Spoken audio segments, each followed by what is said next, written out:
Clear! Clear. Imagine sitting in a theater in 1982. E.T. is melting hearts and Blade Runner is glowing with style. Then, John Carpenter's The Thing hits the screen.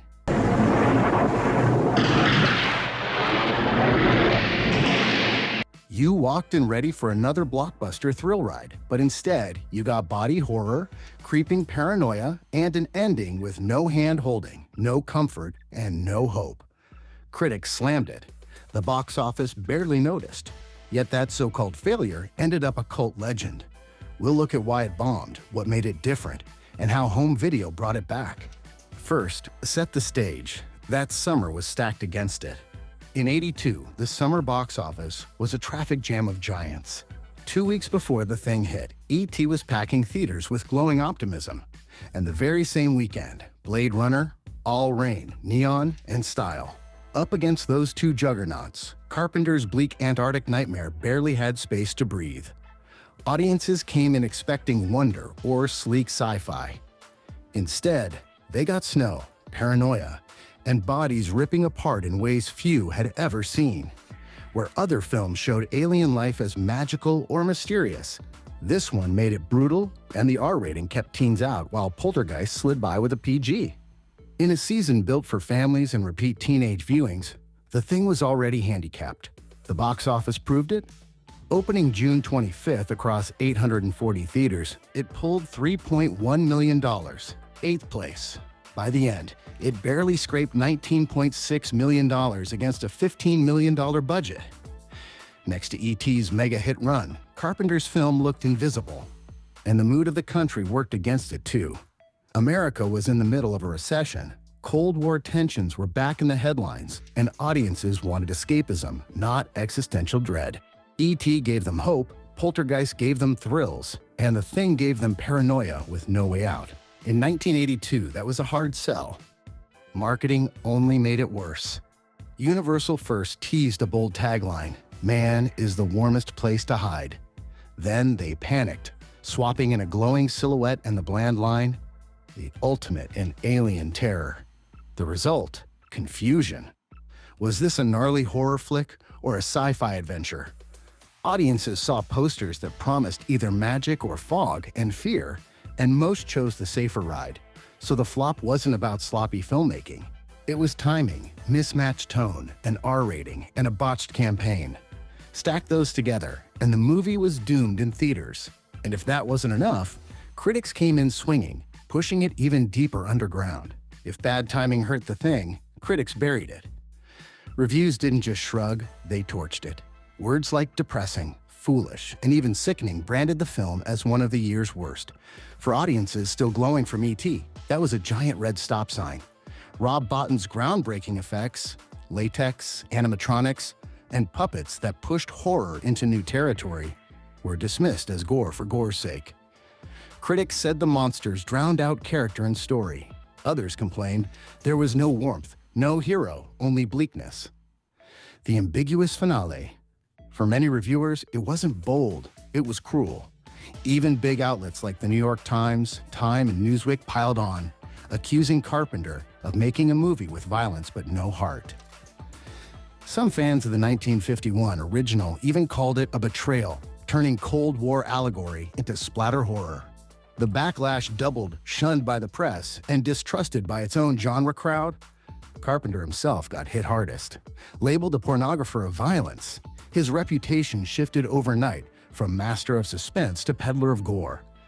At a time when reviews carried serious weight, that branding crushed word of mouth. Why buy a ticket for a film critics said was ugly and empty? And part of that hostility came from the climate of the early '80s.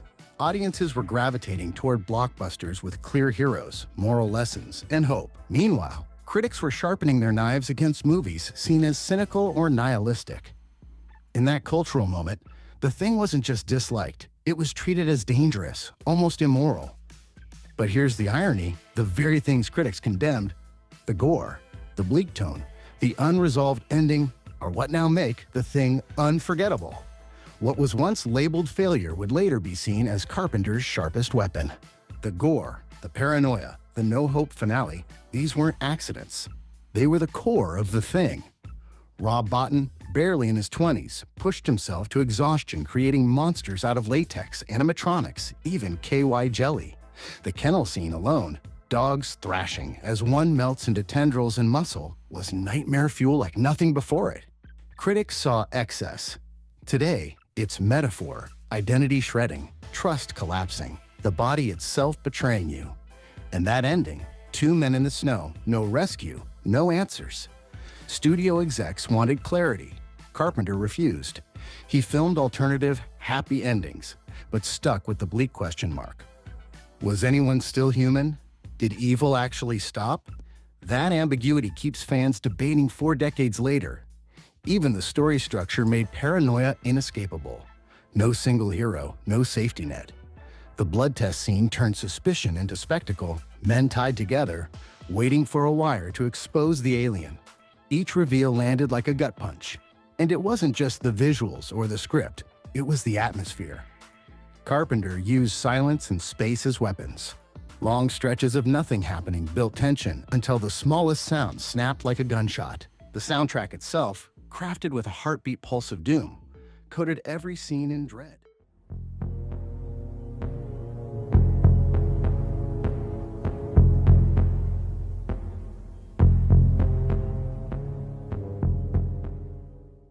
The film didn't just show fear, it trapped you inside it. Carpenter didn't comfort. He gave audiences unease that never cleared, and that's why it endures. Once theaters moved on, those flaws became fuel for cult obsession. And that obsession was about to find a home far beyond the box office. A few years later, The Thing found new life, not in theaters, but at home. VHS players crept into living rooms and dorms, and Carpenter's film finally had space to breathe. On tape, it wasn't competing with E.T. or Blade Runner. It was just you, a TV glow, and creeping paranoia. Watching at home changed everything. You could pause, rewind, and argue over eye flickers or silences that critics once dismissed as gaps. What felt empty on the big screen revealed itself as carefully planted tension. Instead of being drowned in summer spectacle, the movie became an intimate puzzle.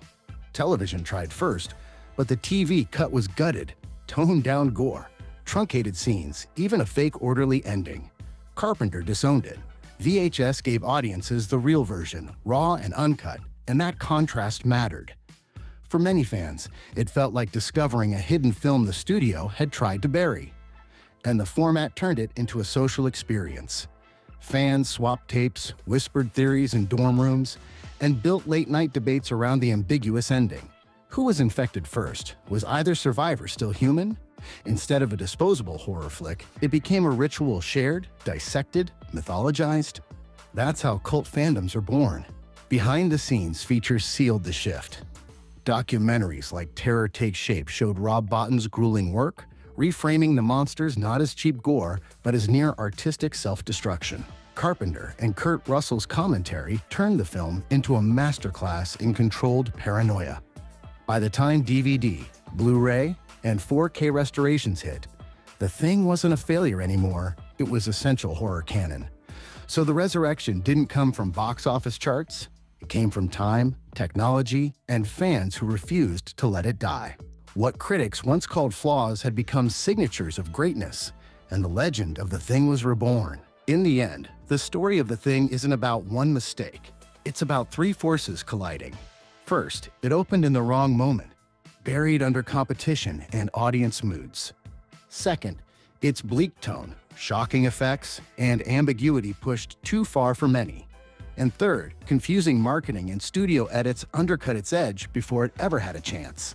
But those same choices became the reasons it endured: unique craft, sharper paranoia, and a style that later felt timeless. Then home video and fan communities pulled it back, turning failure into legend. If this surprised you, hit subscribe, or even if it wasn't a surprise, hit that button and let me know in the comments which moment still chills you the most: the blood test, the dog thing, or that final scene in the snow. And as always, keep exploring and stay curious.